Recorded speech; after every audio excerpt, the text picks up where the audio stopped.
Assalamualaikum warahmatullahi wabarakatuh. Di sini saya ingin menjelaskan tugas makalah kelompok kami yang berjudul Teknologi, Energi, dan Lingkungan Energi Terbarukan atau disebut dengan PLTS. Makalah ini disusun oleh 5 orang yang terdiri dari Mujahid, Maulana saya sendiri, Rizky Nugroho, Raihan, dan Ramadia. Oke, lanjut saja ke pembahasan. Sel surya atau juga sering disebut fotovoltaik adalah device yang mampu mengkonvers langsung cahaya matahari menjadi listrik. Sel surya bisa disebut juga perangkat yang mengubah energi matahari menjadi energi listrik. Selain dipergunakan untuk menghasilkan listrik, energi dari matahari juga bisa memaksimalkan energi panasnya melalui sistem solar thermal. Struktur sel surya atau solar cell terdiri dari beberapa komponen utama yang bekerja sama untuk mengubah energi cahaya matahari menjadi energi listrik. Di sini saya ingin menjelaskan bagian-bagian dari sel surya.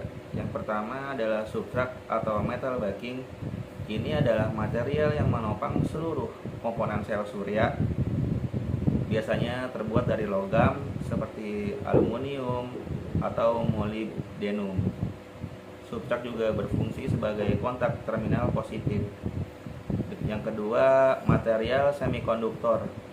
Bagian inti dari sel surya yang mencerap cahaya matahari. Untuk sel surya generasi pertama, material yang umum digunakan adalah silikon. Material semikonduktor ini membentuk p-n junction yang sangat penting dalam proses konversi energi.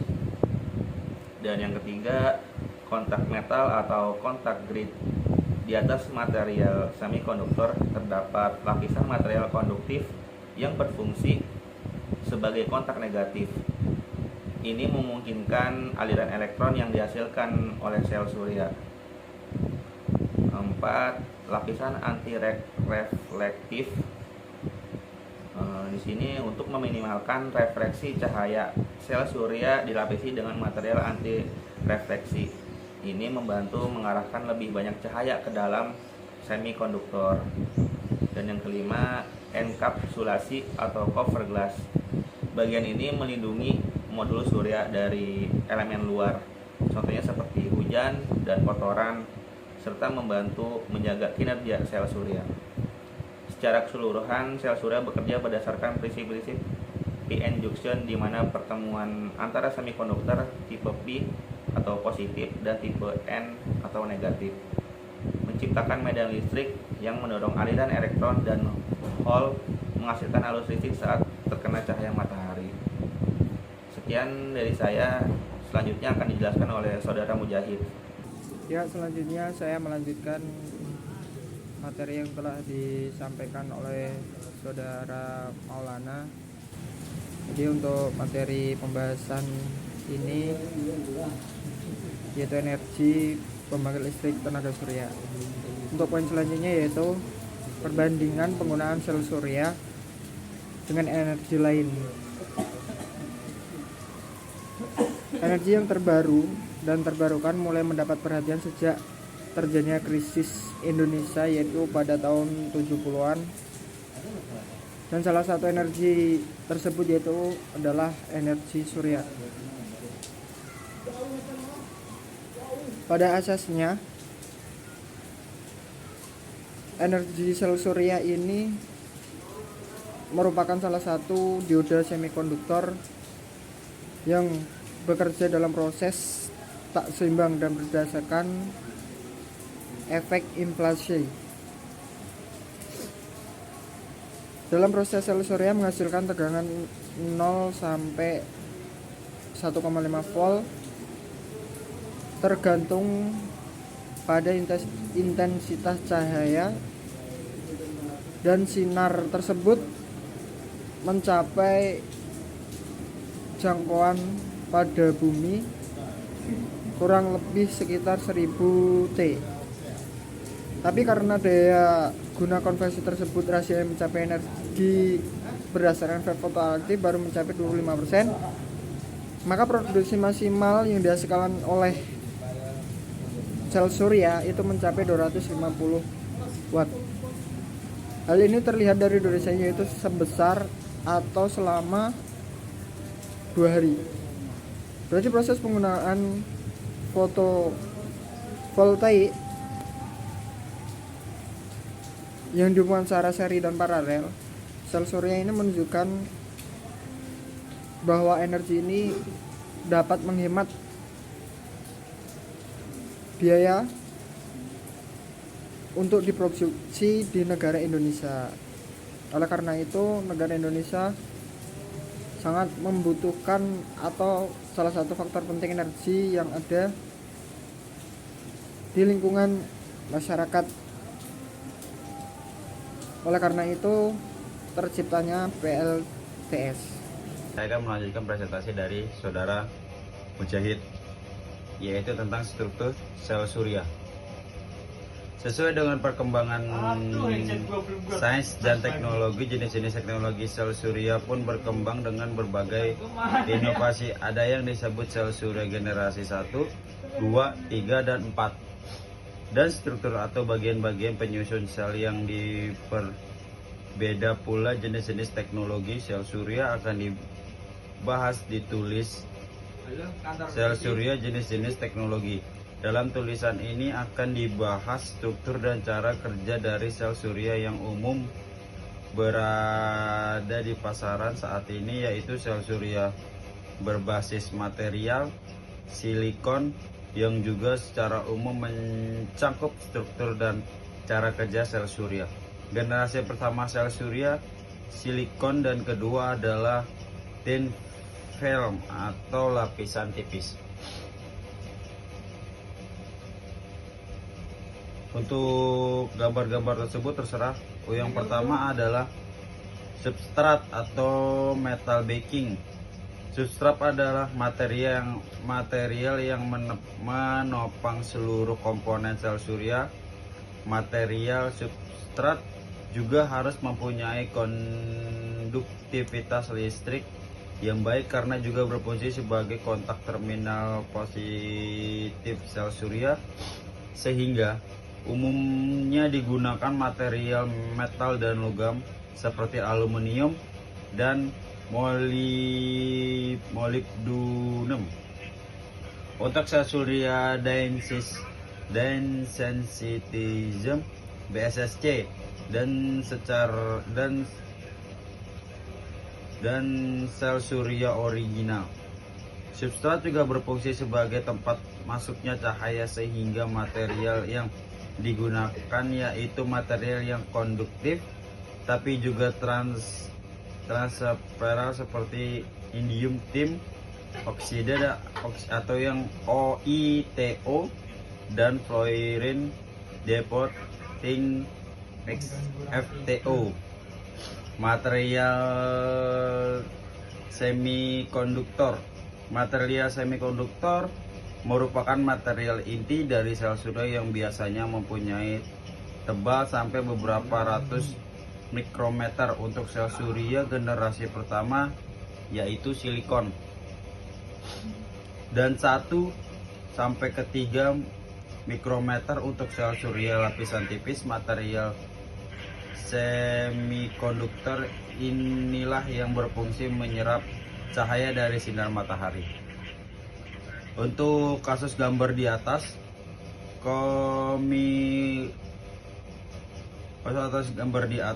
semikonduktor yang digunakan adalah material silikon yang umum diaplikasikan di industri elektronik. Sedangkan untuk sel yang lapisan tipis, material semikonduktor yang umum digunakan dan telah masuk pasaran, yaitu contohnya material CU in GA, SNSE, CIGS, dan CDTE, kondium telur. Untuk yang ketiga, kontak metal. atau kontak real sesuai substrak sebagai kontak positif. Di atas sebagai material semikonduktor.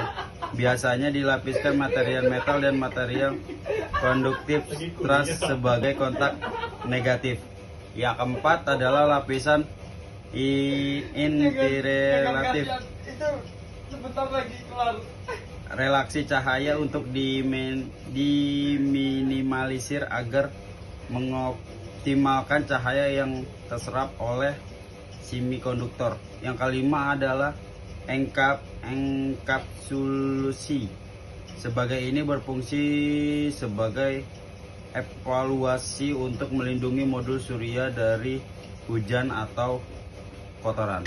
Melanjutkan pembahasan pembangkit listrik tenaga surya dengan sistem sentralisasi, artinya pembangkit tenaga listrik dilakukan secara terpusat dan suplai ke konsumen dilakukan melalui jaringan distribusi. Sistem ini cocok dan ekonomis pada daerah dengan kerapatan penduduk yang tinggi. Contohnya PLTS di Desa Kentang Gunung Kidul mempunyai kapasitas daya 19 kW, kapasitas baterai 200 volt, dan beban berupa penerangan yang terpasang pada 85 rumah. Sementara itu di PLTS dengan sistem individu daya terpasangnya relatif kecil, yaitu sekitar 48 sampai 55 WP. Jumlah daya sebesar 50 WP per rumah tangga diharapkan dapat memenuhi kebutuhan penerangan komun. Dan sampai tahun 95 sistem ini sudah terpasang sekitar 10.000 unit yang tersebar di seluruh pedesaan Indonesia, dan pengelolanya yang meliputi pemeliharaan dan pembayaran dilaksanakan oleh KUD. Melihat tren harga sel surya yang semakin menurun dan dalam rangka memperkenalkan sistem pembangkit yang ramah lingkungan, pemanfaatan PLTS dengan sistem individu semakin ditingkatkan. Pada tahap pertama direncanakan akan dipasang 36.000 unit SHS selama 3 tahun dengan prioritas 10 provinsi di kawasan Indonesia Timur. Paling tidak ada 5 keuntungan pembangkit dengan surya fotovoltaik. Pertama, energi yang digunakan adalah energi yang tersedia secara cuma-cuma. Kedua, perawatannya mudah dan sederhana. Ketiga, tidak terdapat peralatan yang bergerak sehingga tidak perlu penggantian suku cadang dan penyetelan pada pelumasan. Keempat, peralatan bekerja tanpa suara dan tidak berdampak negatif terhadap lingkungan. Kelima, dapat bekerja secara otomatis. Pembangkit listrik yang memanfaatkan energi surya atau lebih umum dikenal dengan PLTS mempunyai beberapa keuntungan, yaitu sumber energi yang digunakan sangat melimpah, sistem yang dikembangkan bersifat modular sehingga dapat dengan mudah diinstal dan diperbesar kapasitasnya, perawatan mudah, tidak menimbulkan polusi, dirancang dengan bekerja secara otomatis sehingga dapat diterapkan di tempat terkecil. Nah, salah satu kendalanya pun juga ada gitu yang dihadapi dengan dalam pengembangan pembangkit tenaga surya adalah investasi awal yang sangat tinggi gitu. Nah, yang sangat tinggi ini dengan harga per kWh listrik yang dibangkitkan juga masih relatif tinggi, yaitu sekitar sampai dengan 3 atau 5 US dollar gitu per watt. Nah, untuk beberapa kondisi pembangkit listrik tenaga surya ini dapat bersaing dengan pembangkit konvensional diesel atau mikrohidro, yaitu pada tempat-tempat terpencil yang sarana lingkungannya itu masih belum terjangkau jaringan listrik umum seperti PLN gitu. Dan untuk kesimpulannya, jadi energi ini merupakan salah satu kebutuhan utama dalam kehidupan manusia gitu kan. Nah, peningkatan kebutuhan energi kan dapat merupakan indikator peningkatan kemakmuran, tapi juga bersamaan dengan itu dapat menimbulkan masalah dalam usaha penyediaannya. Dan oleh karenanya penyediaan sumber energi alternatif seperti energi surya ini melalui pemanfaatan sel fotovoltaik ini merupakan sebuah prospek yang menjanjikan untuk dikembangkan lebih lanjut. Dan mengingat pemakaian primer minyak bumi dan gas alam di Indonesia masih merupakan sumber energi utama, jadi selain ramah lingkungan, ya sumber energi dari matahari ini, PLTS ini tidak memerlukan perawatan khusus secara periodik yang selanjutnya akan mengurangi biaya produksi. Jadi untuk sarana penggunaan energi surya itu sangat efektif untuk menghemat energi baik di dunia industri maupun rumah tangga. Nah, di Indonesia ini kan sangat potensial sekali untuk menerapkan sistem PLTS untuk sumber energi karena hanya memiliki 2 musim, tidak seperti dari Jepang, Amerika, Eropa, dan negara-negara maju lainnya. Tapi sebelum praktik atau pengaplikasiannya terjun ke masyarakat secara luas, tentunya harus diberi pengarahan terlebih dahulu gitu kepada masyarakat, baik itu lewat media cetak atau media sosial dan yang lainnya gitu. Dan dengan adanya pengarahan diharapkan hal-hal yang tidak kita inginkan terjadi gitu, dan mengurungkan niat mereka untuk mengenal teknologi dalam perkembangan di zaman modern ini. Dengan demikian secara perlahan dengan sudah tahunya keuntungan dan penghematan yang dirasakan, ya secara perlahan mereka akan pindah ke energi terbarukan PLTS yang sangat mudah dalam pelaksanaannya dan sangat pula bisa menguntungkan dan menghemat kita semua gitu. Jadi sekian presentasi kami tentang pembangkit listrik tenaga surya ini. Kurang lebihnya mohon maaf. Saya Ramadi Ari Judulika. Sekian dan terima kasih.